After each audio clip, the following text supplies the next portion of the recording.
Nah, Hmm. kemudian sedikit mengenai inflasi, tampaknya ini yang barangkali perlu diwaspadai di Indonesia. Saat ini kita punya inflasi ya istilahnya masih agak sedikit di atas target ya, terutama karena inflasi harga pangan bergejolak, terutama harga beras ya. Nah, dengan adanya kejadian Iran Israel ini tentunya akan sangat bergantung tadi pada yang disampaikan Pak Dirjen. Seberapa jauh harga minyak akan melonjak.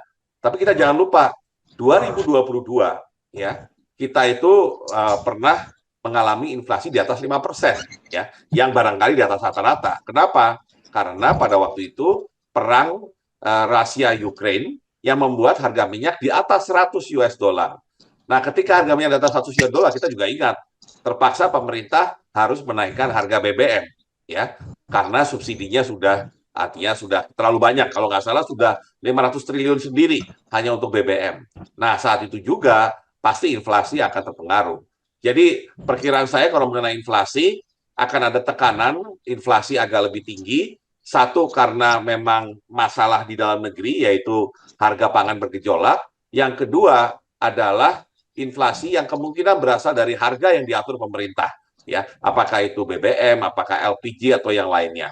Ditambah tentunya jangan lupa imported inflation sebagai akibat dari pelemahan rupiah dan juga sebagai akibat dari gangguan distribusi. Terakhir, pertumbuhan ekonomi targetnya kan 5% tahun ini.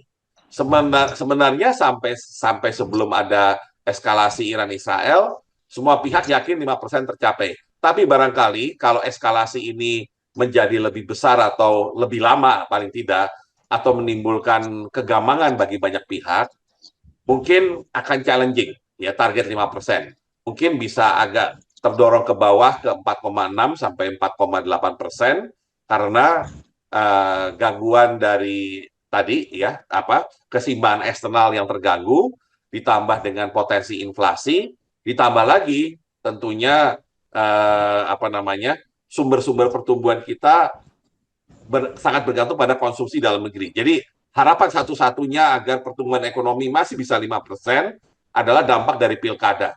Tapi kalau melihat dampak dari pemilu kemarin, pemilu sekarang ini agak beda sama pemilu yang terakhir ya.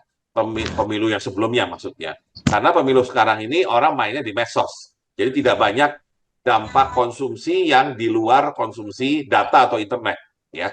Sedangkan yang pilkada kemungkinan nggak akan beda jauh meskipun barangkali intensitas konsumsi yang sifatnya fisik masih mungkin terjadi.